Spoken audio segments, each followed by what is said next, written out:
LeBeau is with us on tech, and we're going to have an exciting conversation. We have two guests to discuss the People's State of the Union. Our first guest is Katie Halper, the host of the Katie Halper podcast. Medea will give more details on that. Because she has to go on, I believe, live in about 15 minutes, we're going to go first to Katie and then to Norman Solomon. We'll also have an update from Wei Yu, our China is Not Our Enemy campaign coordinator, on what's going on with the balloon and everything. Okay, so Medea, go ahead. Wonderful. Nice to be with you all tonight. A very exciting night to see what Biden is going to say. And we're delighted to have Katie Halper with us. She is a writer, a podcast host, and a video correspondent, host of the Katie Halper Show Livestream podcast and WBAI radio show. She also co-hosts the podcast and YouTube show Useful Idiots, which she co-founded with Matt Taibbi, and you should definitely subscribe to it. Katie is funny, smart, wonderful friend, and we're so glad to have you on with us, Katie. So to start us out tonight, if you could just give us your view of what you think are Biden's greatest accomplishments and what are his biggest disappointments from a progressive point of view.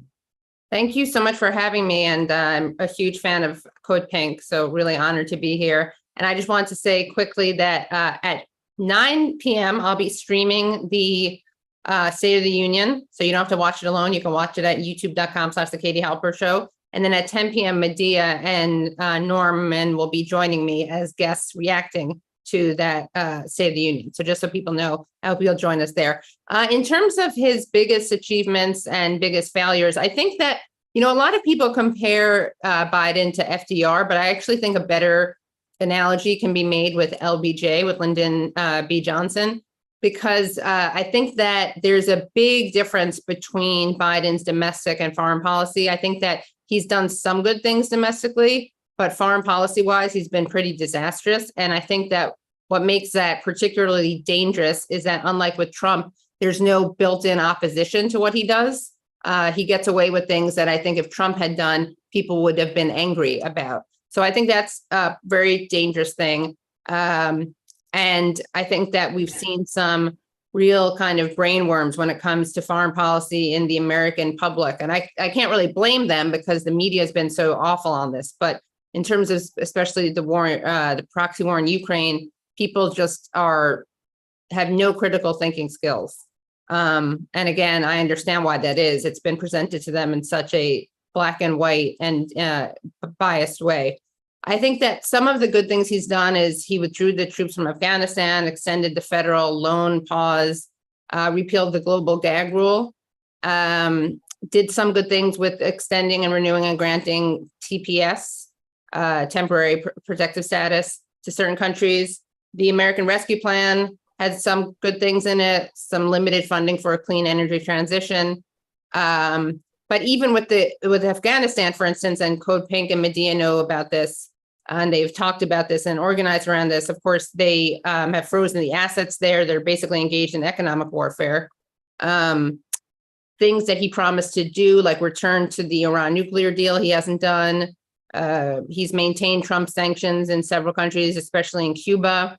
He, despite vowing to change, he's prolonged the U.S. support of the Saudi war in Yemen. He fist bumped Mohammed bin Salman. And this is after promising to treat Saudi Arabia as a pariah state. And he forced rail workers to accept a contract without paid sick leave. And then, of course, the proxy war in Ukraine, which I already mentioned. But this is very scary, as is his kind of ratcheting things up with China. So that's more or less my summary. Well, thanks. Let's talk about more on the domestic front for a minute.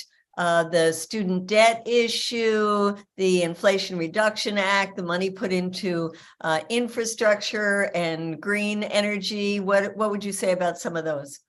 I mean, I think some of it's good, but he definitely didn't go far enough.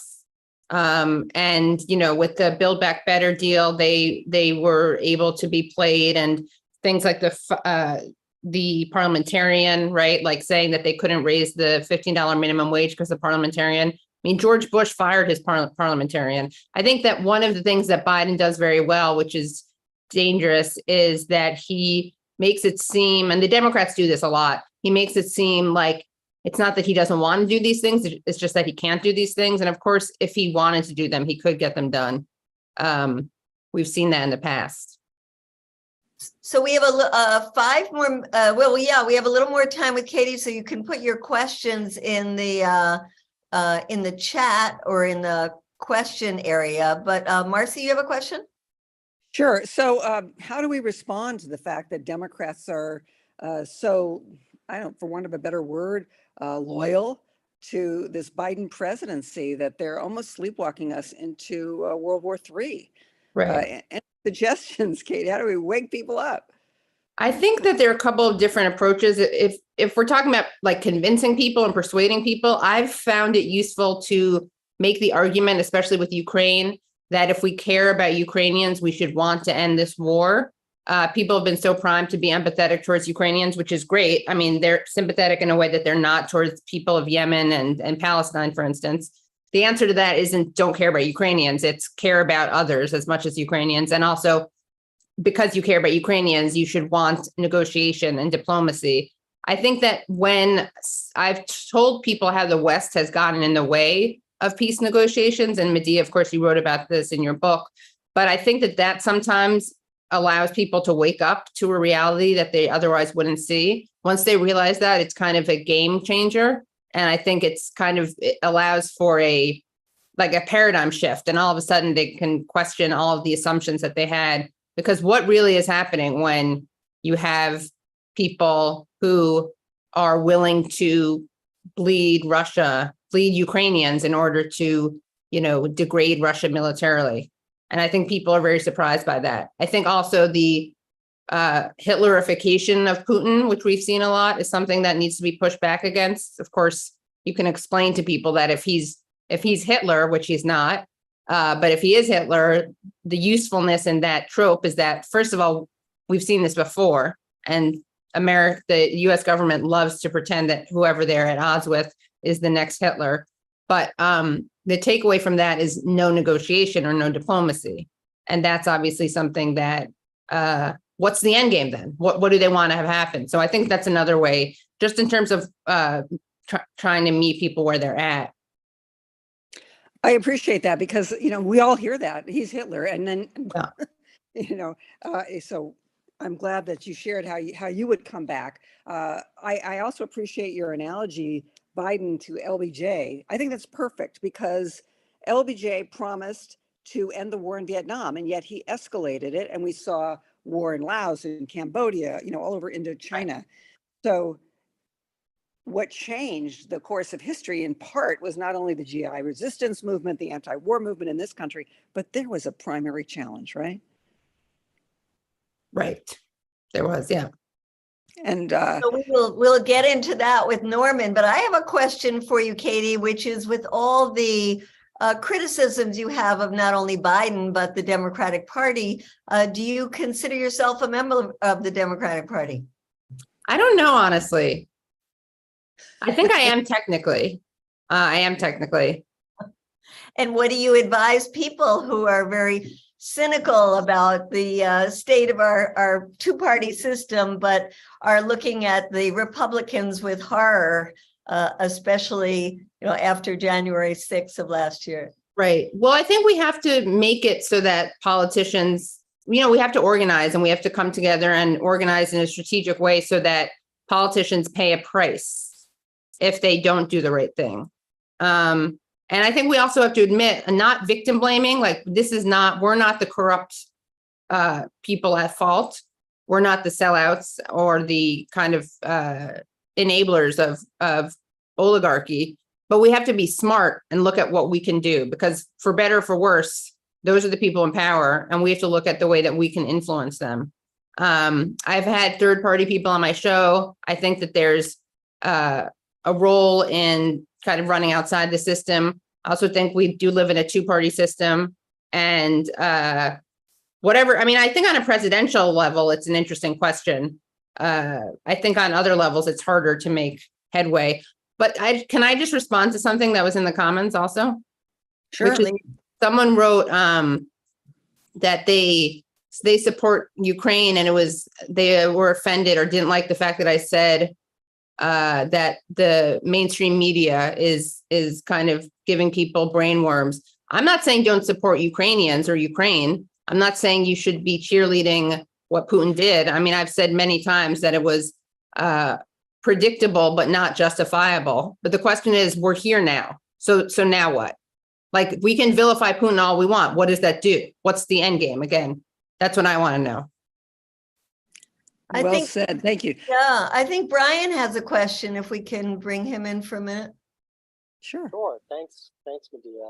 I'm wondering, Katie, what you think of the opposition to our deeper involvement in the war in Ukraine that comes from the right wing, that comes from Republicans, and even more establishment Republicans and some neocons even. Is it real? Is it just a way to score political points? What's your take on it? I mean, I think that you have, I guess it depends on the individual, but I think that there are people who from the right wing will oppose intervention. They may not oppose it for the reasons that we do. I think that sometimes if you point to that, people will say like, well, they're not really left, they're not progressive, they're not anti-war. I think there are people who aren't not anti-war per se, but who for economic reasons or other reasons don't want to be more involved in foreign wars. And I think the question is, how do we have politicians work with those people? There's a difference between us out in the streets. I mean, there's a lot of talk about this, like who do we work with and who are our allies, and are certain people too toxic to be working with? But, we want politicians are working, whether or not we like it. They're going to be voting for things. So I think we should embrace whatever bipartisan opposition there is to war. That doesn't mean that we then become fans of these people, or we think that they're even genuine, sincere people. I mean, they're still politicians at the end of the day. But whatever needs to happen to get some votes against I think a march towards World War III needs to happen.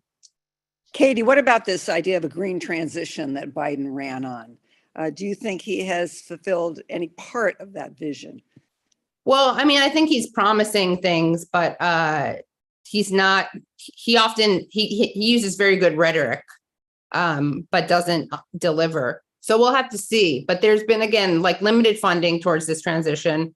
We'll see how good it is. We'll see what it actually accomplishes. I think it's better than what we'd get from a Republican, but it's also not enough. A lot of the things that he does are very superficial Band-Aid solutions also. And he's terrible on the environment. Like, he just refused to ban, to protect whales. His administration just did something with whales. There's like a very low number of right whales, they're called.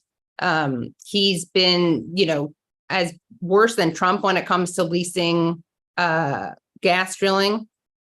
So even when we do acknowledge his steps in the right direction, we have to remember all the things he doesn't do. And and we have to do that, because without people pressuring him, he won't do the right thing. So yes, before you leave, sorry, go ahead. I was going to say, before you leave us, Katie, we have over 200 people on, and there are people who are very active and activist. And while this CODEPINK Congress focuses a lot on the foreign policy issues, is there anything on the domestic front that you would advise activists to really pay attention to in the coming, couple of months? Anything you think has any possibility of positive movement? I think his immigration stuff, which is domestic, it's not far. I mean, it's international policy in some ways, but it's domestic. There's a lot coming up with that, with Title 42. I think that some of his positions on marijuana is also really good, and we should make sure that he fulfills on those. Again, he makes a lot of promises that he hasn't kept, and probably the most honest thing that he's ever said, it sadly, is, nothing would fundamentally change. And he said that behind closed doors at a donor event. But I think that, to the extent that there's been anything good, it's been in the domestic sphere, but it's not good enough. And yeah, and I think that the country should be alarmed by his foreign policy. Thank you so much, Katie Halper. Thank you. Katie, do you want to mention your live stream one more time? Oh yeah, so come at 9 p.m. we'll be watching the State of the Union with we'll be kind of riffing on it in real time. And then you can watch with us. And then at 10 p.m. Medea and Norm will be joining my other guests, including Daniel Bessner, the historian Daniel Bessner, and the comedian Gareth Reynolds and Jack Allison. And we'll Sounds be like a great show. Yeah, it'll be So, great. and people can find you on YouTube? Yeah, youtube.com/the Katie Halper Show. And you can Terrific. find me on Twitter also at KT Halps, letter K, letter T, HALPS. And you can find the Useful Idiots podcast on wherever you find your podcasts, the Katie Halper Show on Apple Podcasts, and yeah, YouTube. Wonderful. Well, we Thanks, love you, Katie. everyone. Thank you so much Thanks a lot for joining Thank us. you. Yes. for having me. This is the People's State of the Union before Biden delivers his State of the Union. And our next guest, I am so pleased to announce, is Norman Solomon. I've known Norman for a long time. Wait a minute. Did you want to What? do the updates? The Do the what? update. Oh, the Update. updates. You're right. Yes. Wei, are you with us? Wei Yu is the coordinator of our China is Not Our Enemy campaign. And she put together a fantastic press release on the heels of the balloon incident. And we want to hear all about that and your response to all this hysteria about a weather balloon. Yes, thank you so much, Marcy, for having me here. Just really quickly to go over this balloon situation. Last week, a balloon was discovered in U.S. airspace, and it was from China. And China did respond to the discovery that the balloon was for weather research. It was not intended to enter U.S. airspace, and it was a civilian airship. Even the Pentagon said, quote, the balloon posed no serious physical or intelligence threat, unquote. So this is just a really confusing situation, and we would expect our leaders to remain level-headed and be communicative with their counterparts in China to address the situation. But instead, in response, Secretary of State Antony Blinken postponed his visit to China, which was scheduled for February 5th and 6th, so the last couple of days. Like Marcy mentioned, we put out a statement on the issue on Friday. This one balloon is not a reason to cancel or postpone indefinitely a state visit. If we're just counting on these very small act, but then on the other hand, U.S. aggression towards China has been nonstop in the past few months. Just a few very quick examples. Last week, the U.S. military acquired access to 4 new bases in the Philippines. They just opened a new base in Guam. Last November, the USS Chancellorsville actually sailed into South China Sea directly with the intention to challenge China's sovereignty. So with all of these things that China has shouldered to make sure diplomacy can go on, Blinken postponed his trip over this very small reason of this balloon that no one really has control over. So in addition to Secretary Blinken, we also see our lawmakers and mainstream media inflaming the situation, adding to the tension instead of de-escalating it. We know that balloons like this kind of situation has happened before under Trump administration and even last year during Biden's term, but it was never made into a big deal like this, like now, as they are ramping up more aggression towards China. So the balloon was shot down over the weekend, and now that the balloon is down, there's a lot of humor around the situation. And like we mentioned before, there is a imbalance between this one balloon and U.S. reaction towards it. There is some sort of irony to that, but then there is also a lot of humor talking about the hysteria coming out of the balloon. We have to be cautious that this matter is not a joke. The warmongers are hell-bent on driving hate towards China. This morning, the House Financial Service Committee had a meeting to talk about the quote unquote economic threat from China. And we have one of our Code Pink organizers, Olivia, was actually there in the room, and she said that the meeting was just outrageous, and she was actually really scared because inside the walls of Congress, there's so much hate that's taking us closer to war. But we need our leaders to put dedication to peace and respect for humanity instead of their personal political gain at the center of our leadership. Thank you so much, Wei Yu, the coordinator of our China is Not Our Enemy campaign. And I think the point you make is that, our aggression is calculated and what we're doing is calculated. So we shouldn't minimize U.S. provocations. Okay, we're going to move on now for our People's State of the Union address with our next guest, Norman Solomon, who I've known for years in the anti-war movement. Norman Solomon is the founder of Roots Action.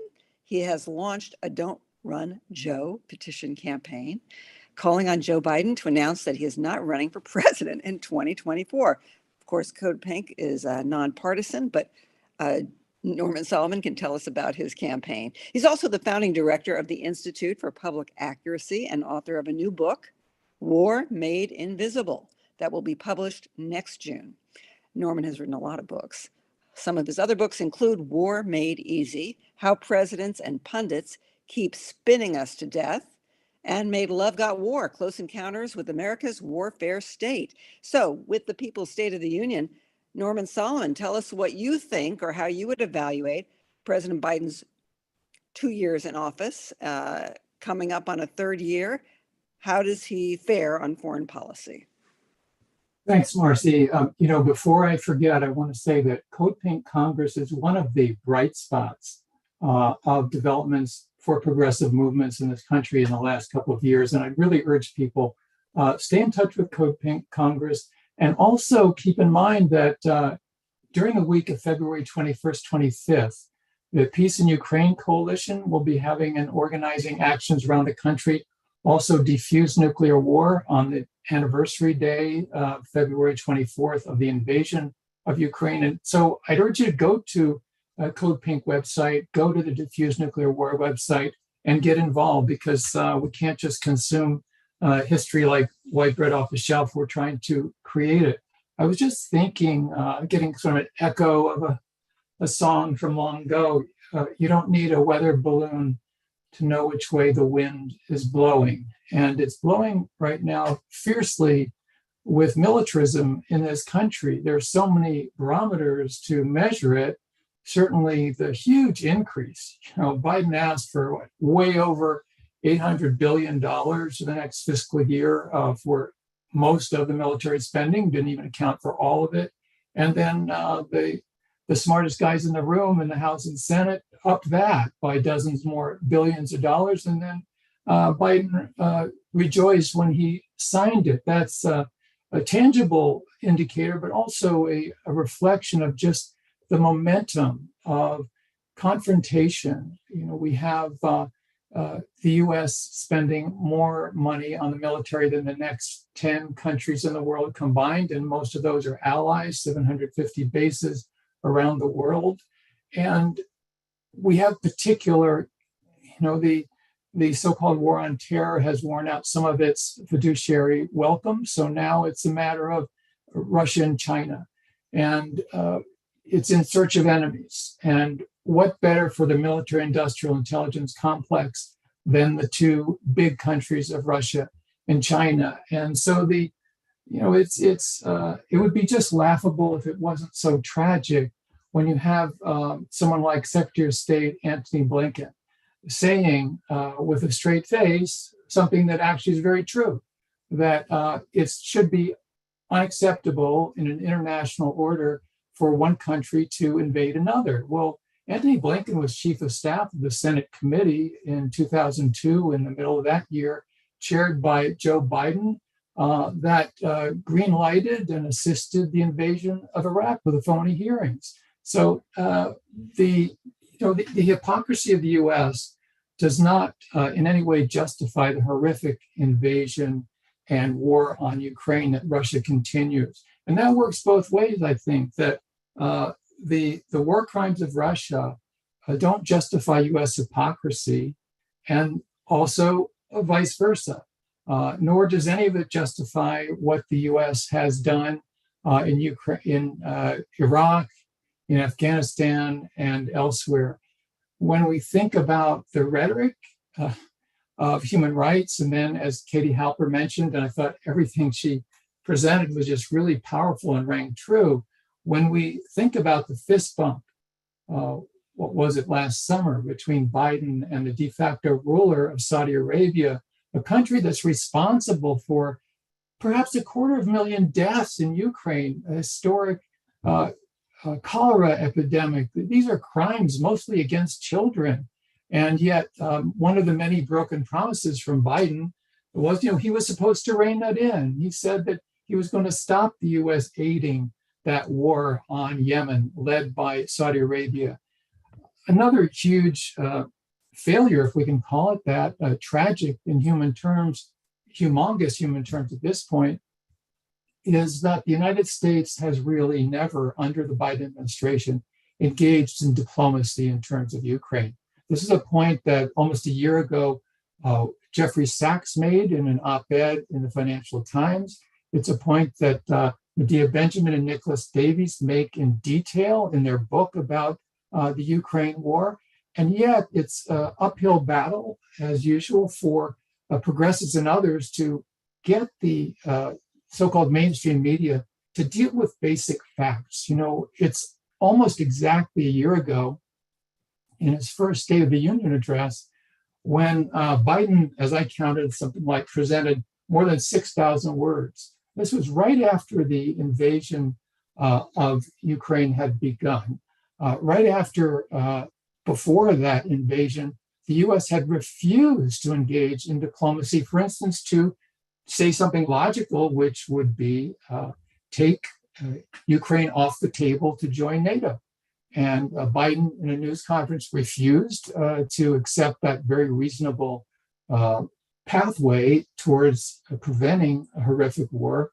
And then when he spoke in his State of the Union address a year ago, all those words included not one word about nuclear war, nuclear weapons, or the danger of a nuclear holocaust, thermonuclear war, that would essentially, minor detail, destroy, according to the best scientific estimates, about 99% of humanity on the planet.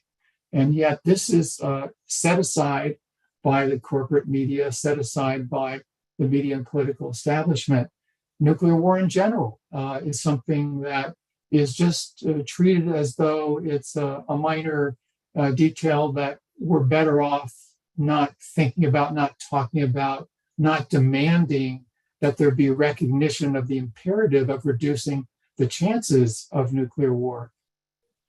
And by the way, I do want to thank Marcy Winograd for doing a lot of analysis of the nuclear posture review that was issued by the Biden administration. I think if you go to the CODEPINK website, you can find some of her work there. This is a major document that the Biden administration, after a lot of deliberation and delay, issued. One of the things that Biden promised, and there's been a lot of blaming of Manchin and Sinema over this and that on domestic policy. Some of it's justified blaming of them. Some of it Biden could have bypassed with executive orders and so forth.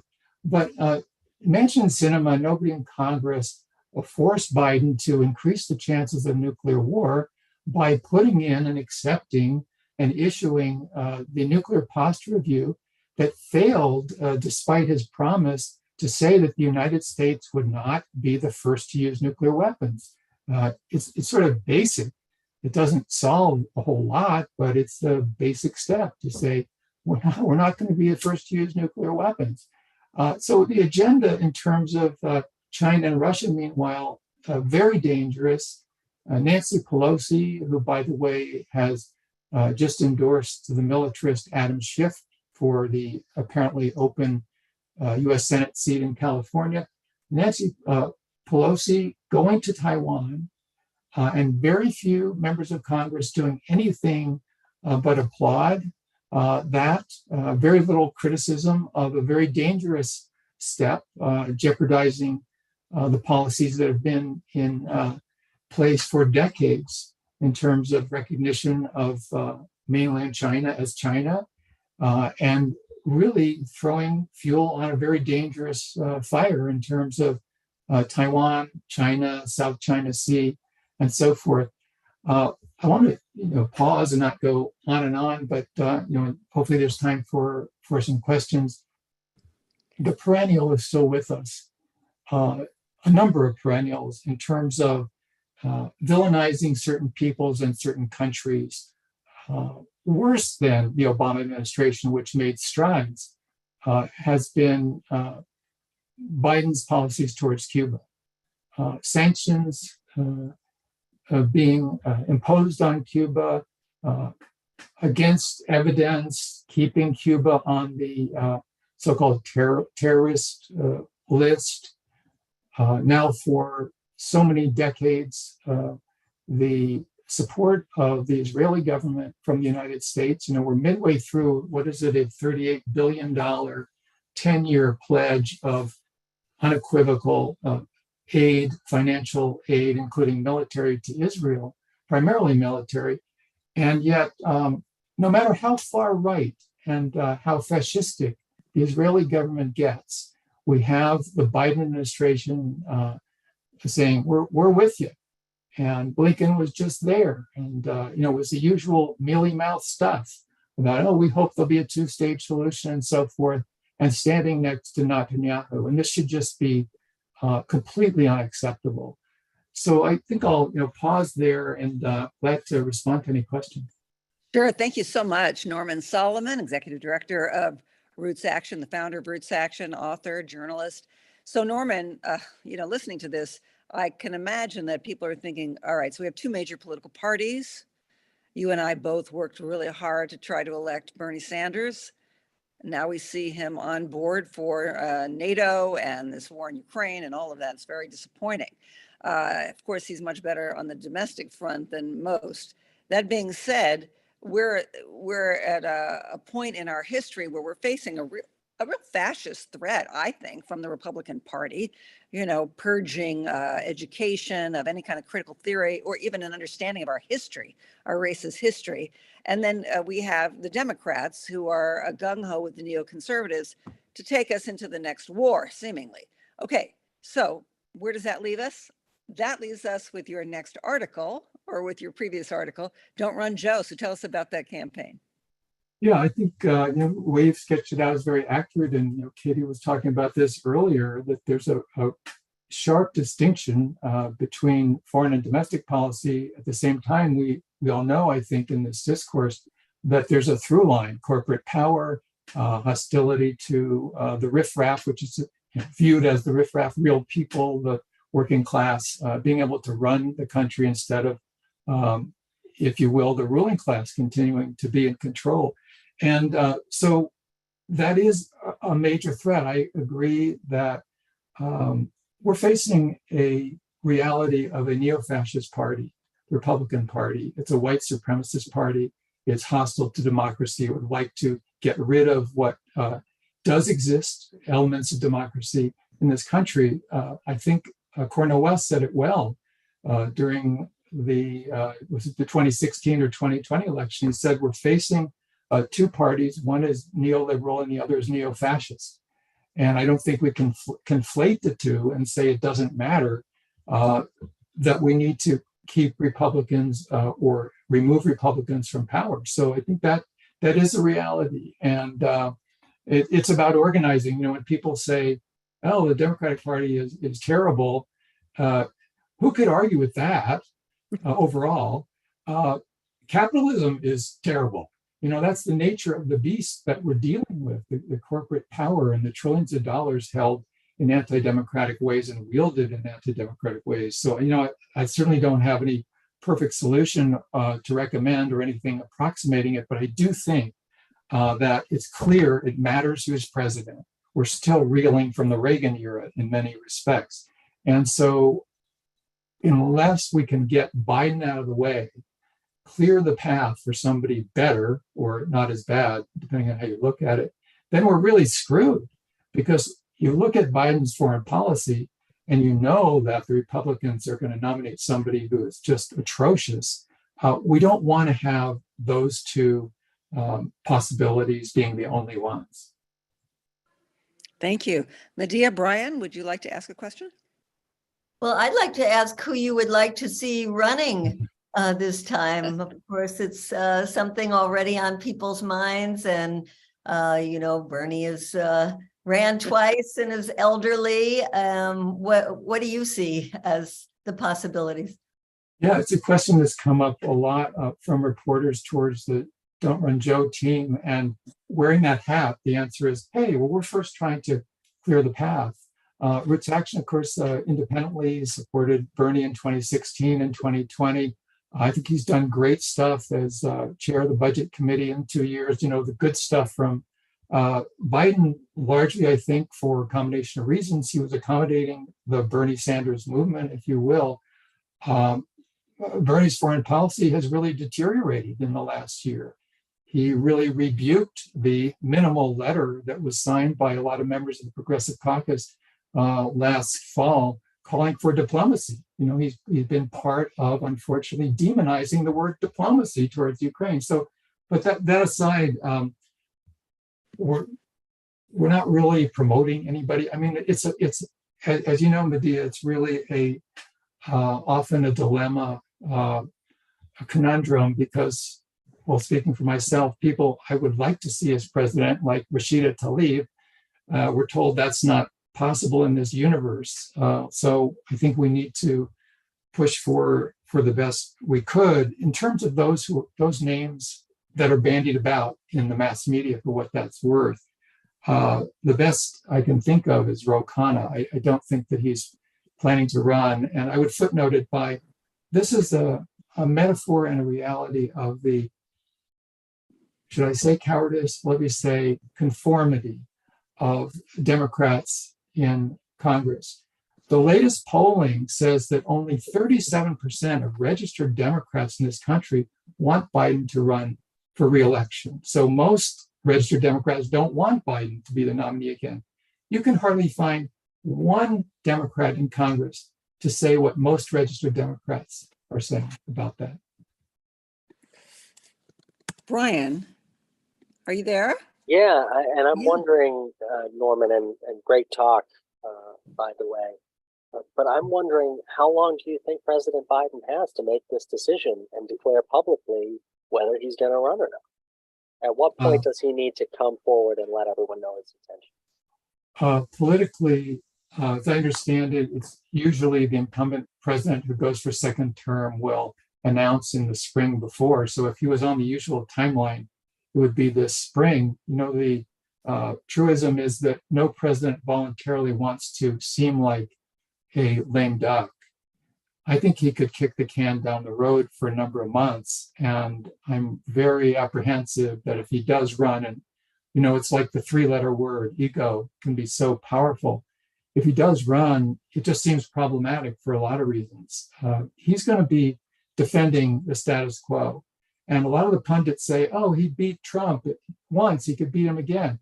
Well, Trump was representing the status quo and lost. If Biden's representing the status quo, which he would, I think all bets are off. Norman, we have Jim Carpenter with us, and I'm going to switch hats for a minute.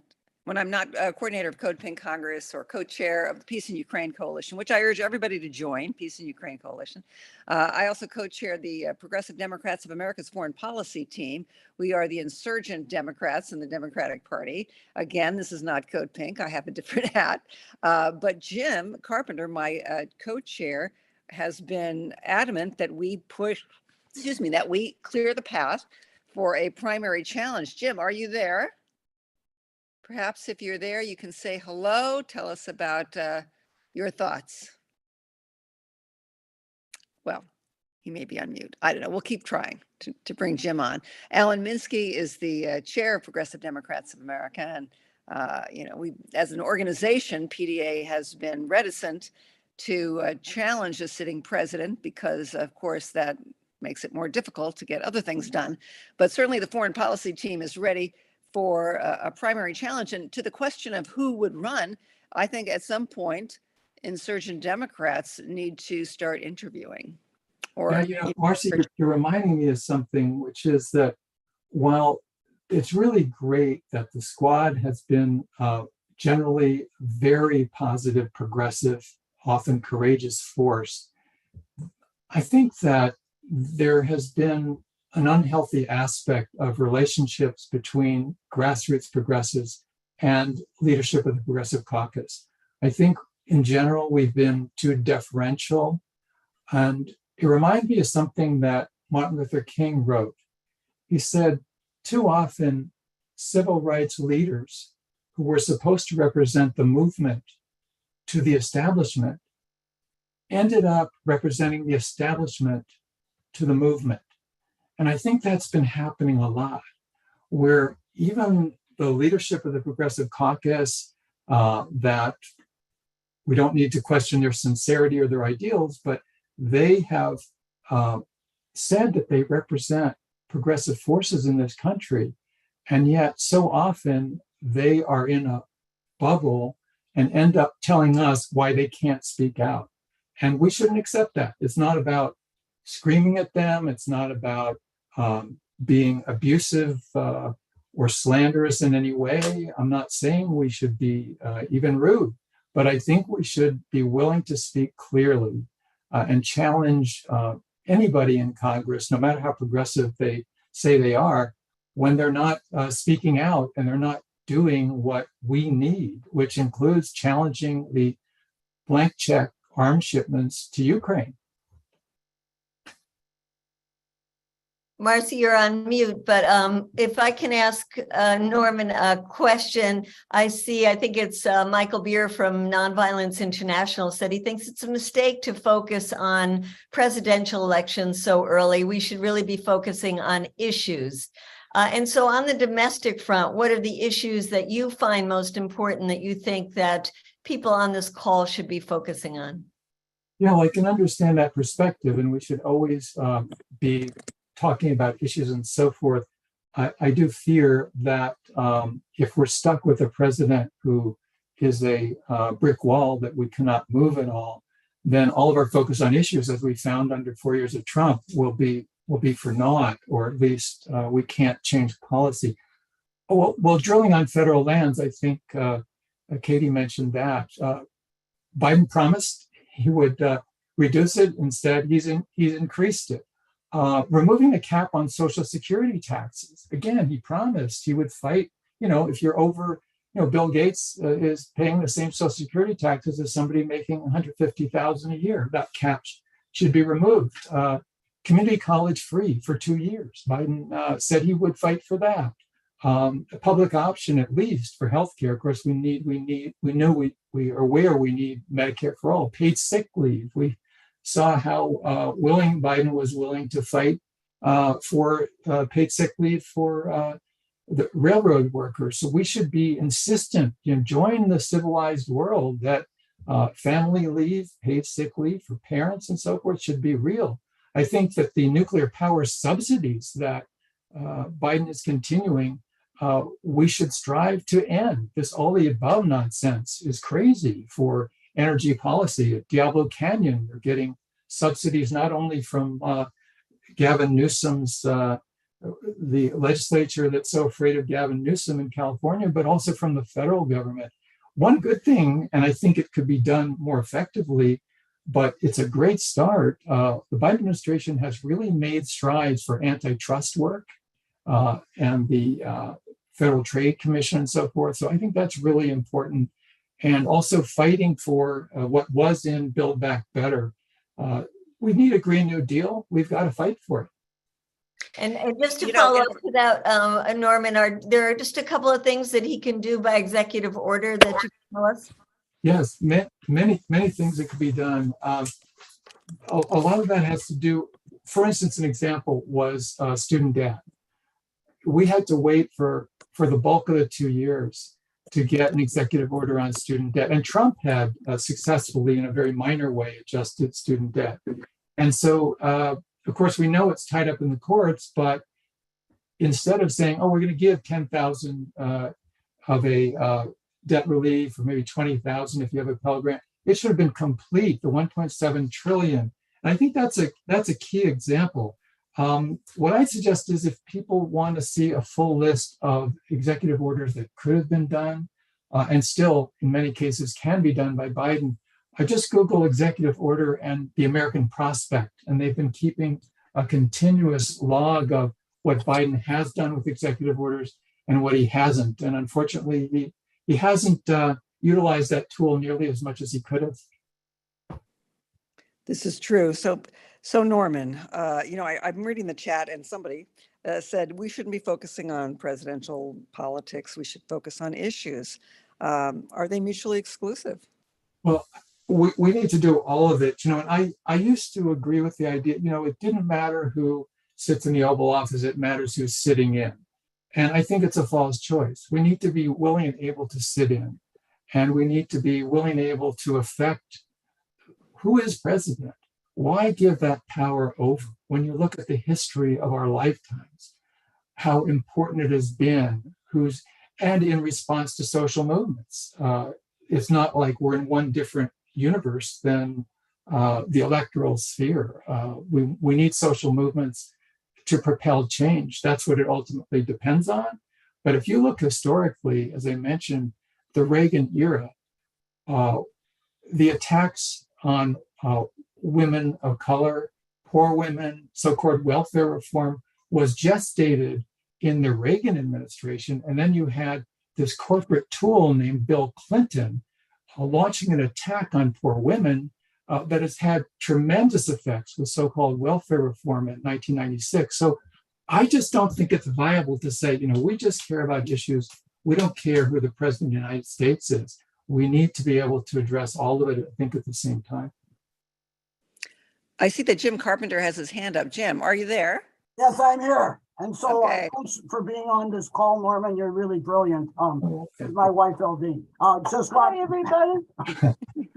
I just wanted to say, I guess I, as a progressive Democrat of America, are pushing Biden not to run. The reason is because I think invading Iraq wasn't just bad policy, it was criminal.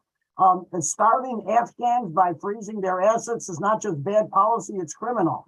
And we should call our criminals out. And by calling our own war criminals out, I think we incentivize Russians to call their war criminal out. So that's my reasoning for why Biden shouldn't run. How do you react to that? I think there's so many reasons Biden shouldn't run. There are these huge moral, tactical reasons combined. So you've outlined some. I think at a basis of policy, we need a much, much more progressive president. As a matter of tactics, we need a much, much better candidate, because I don't think that a phony populist like Biden is well suited to defeat the demagogic pseudo populists of the right wing. And that's, Hillary Clinton was a sitting duck because she didn't resonate as a genuine populist. And I would just use the metaphor. I mean, there's a mistake in the media. Well, it's a spin that somehow the way to defeat the right wing is to move towards the right. And I would cite, for instance, when Bernie Sanders ran in 2016, in the primary in West Virginia, he won every county in West Virginia, a red state, a deep red state, because he was a genuine populist. And I think that's what we need to fight the right wing. Thank you so much, Norman. So people are asking the chat, where's the petition? I want to sign it. Oh, well, you can go to don'trunjoe.org. We're organizing intensively in New Hampshire and in Nevada, but also nationally. So don'trunjoe.org. And we're going to try to keep the pressure on if we can and build it up. Let's talk about Elizabeth Warren for a minute. You mentioned that one of the highlights of Biden's term in office so far has been challenging the monopolies, antitrust work.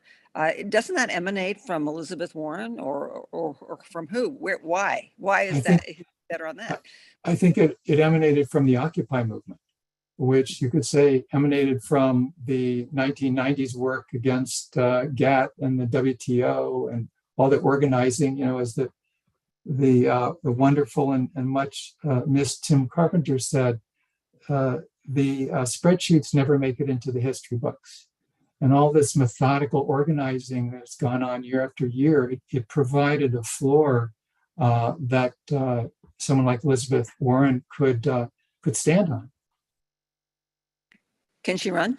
Would she run? Do you think she's a viable candidate? Well, back when she ran last time, I think to a lot of people's surprise, she didn't get a lot of votes. I think she didn't even win the primary in Massachusetts. We could try to analyze why. I think that we should be forgiving about our resentments of the past as much as possible. There developed real friction between Bernie and Elizabeth Warren, and I'm biased. I think it was all Elizabeth Warren's fault, but we need to deal with corporate power and try to overthrow it. And I think she's a really valuable voice that way.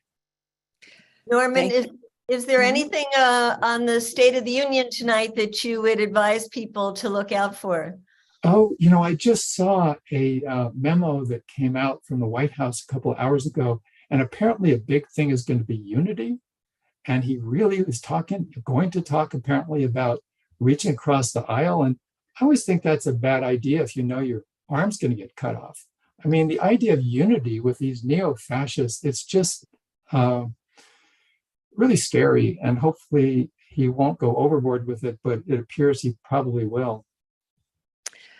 All right, well, we're going to take some action tonight. So we want everybody to stay with us. We're going to take some action on Ukraine. But first, let's unmute and thank Norman for joining us. Can we all do that? Hey, thanks, everybody. Thank you, Norman. Thank you, Norman. Thank you, Norman. Thank you, Norman. Thank you, Norman. Thank you. Thanks Thank for the you. organizing. Thank you. Norman for president. Yes. Yeah. And Jeff, Thank you from the Vets for Peace. Medea's president. Norman is vice president. I'll go vice president. We've got a lot of presidential hopefuls here, potentials. All right, so at this point, Shay, if you can insert into the chat the Tanks No Thanks link, everybody could click on that. If you haven't already done so, that will send a message to your member of Congress that you oppose endless weapons shipments for a protracted proxy war in Ukraine, for any kind of war in Ukraine. And they need to hear from us, right? So Shay's going to work on that. We're also going to make some calls to Capitol Hill. And there we go. Tanks, no thanks. So if you could click on that and send your message. We had one earlier, Patriot missiles, hell no. We don't want those either. We need to continue these conversations, these messages, despite the fact that we don't have one courageous Democrat in Congress right now who'll get up and say no more proxy war in Ukraine. We do have some members of the Republican Party for various reasons. Some want to just go straight to war with China.